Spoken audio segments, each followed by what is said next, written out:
The hospital brochure didn't mention it. That was the first thing that bothered me. St. Maro's General had been around for more than 80 years. Its website proudly displayed floor maps, renovation timelines, and even archived photos from the 1950s.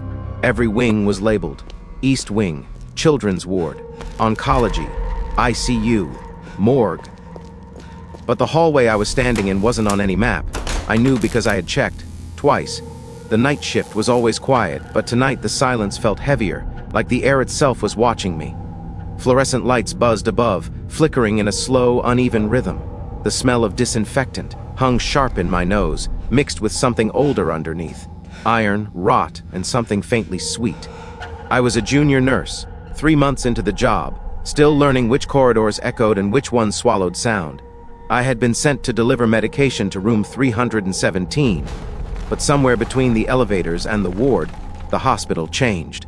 The walls narrowed. The floor tiles turned darker, older, cracked like dried skin.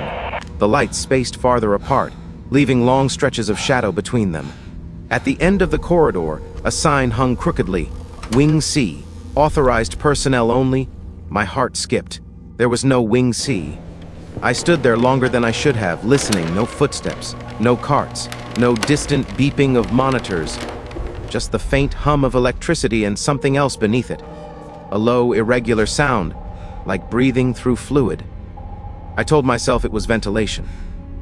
I took a step forward. The air got colder immediately, biting through my scrubs. My breath fogged faintly, something that had never happened anywhere else in the hospital. As I passed under the sign, the lights behind me flicked off, not all at once, one by one. I turned back. The hallway I had come from was gone. Not dark, gone. Replaced by a solid wall of stained concrete, as if the corridor had never existed. Panic surged, sharp and sudden. I reached for my radio. Static. I tapped it, adjusted the dial.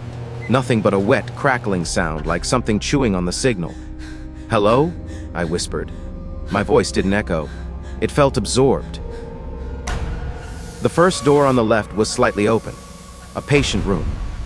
I don't know why I looked inside. Curiosity, maybe. Or that terrible human instinct to confirm our worst fears. The room was empty. No bed, no equipment. Just a single chair in the center, bolted to the floor. Dark stains spread beneath it, layered and old, soaked deep into the tile. The air inside smelled wrong, thick, coppery. I backed away and nearly screamed. Someone was standing behind me, a doctor. At least he wore a doctor's coat. It was yellowed with age, sleeves frayed, buttons mismatched. His posture was stiff, unnatural, like he'd forgotten how joints worked. When he turned his head to look at me, I saw that his eyes were cloudy, filmed over like dead glass. "You're early," he said. His voice came out wet, bubbling at the edges. I'm lost," I stammered. "This wing isn't on the map." He smiled. That was when I noticed his mouth. Too many teeth, crowded, pressing against each other like they were trying to escape. "It was removed," he said calmly. "But removal doesn't mean absence." He gestured down the hallway. Doors lined both sides now more than before. They hadn't been there seconds ago. "Patients still arrive," he continued. "They always do." I tried to step past him. His hand shot out, gripping my wrist. His skin was ice cold, not just cold, numb, like touching a body that had been dead too long.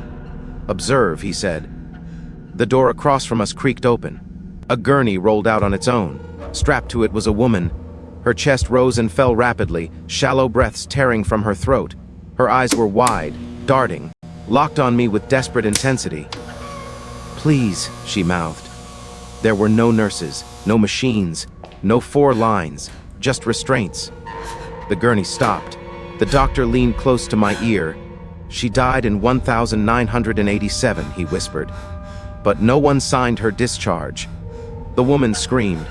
The lights flared, then dimmed, bathing the hallway in sickly green. From other rooms, sounds began to leak out. Moans, sobbing, muffled screams, the frantic beeping of monitors that didn't exist. I yanked my arm free and ran. The hallway stretched impossibly long, bending slightly, as if curving around something massive. Doors flew open as I passed, hands reaching out, thin skeletal fingers grasping at the air inches from my skin.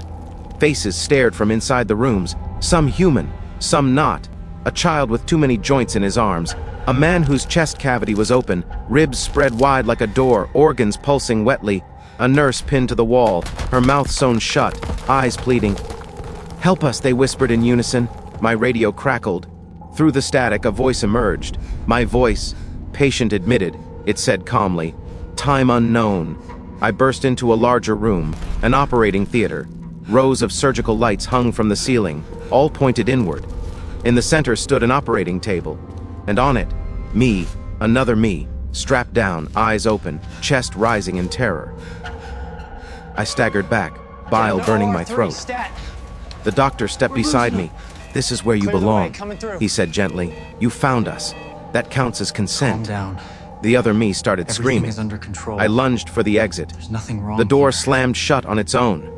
Alarms blared, not loud but deep, vibrating through my bones. The walls pulsed, veins rising beneath peeling paint. The doctor's face split, skin tearing like wet paper, revealing something underneath that wasn't bone. "We were never built," it said, its voice now layered, dozens speaking at once. "But we were used." The floor dropped. I fell through darkness, through screaming air, through memories that weren't mine, patients forgotten, experiments buried, deaths misfiled. I woke up on the hospital floor. Bright lights, normal sounds, orderlies shouting, a doctor leaning over me. "You collapsed," he said. "Probably exhaustion." I laughed hysterically. "Wing C," I gasped. "It's still there." The doctor frowned. "There has never been a Wing C. I was discharged that morning. 2 weeks later, I quit. I still dream of it. Sometimes when I pass St. Maro's at night, I see a light flicker on where no windows should be, and I hear my own voice over the intercom, calling the next patient in."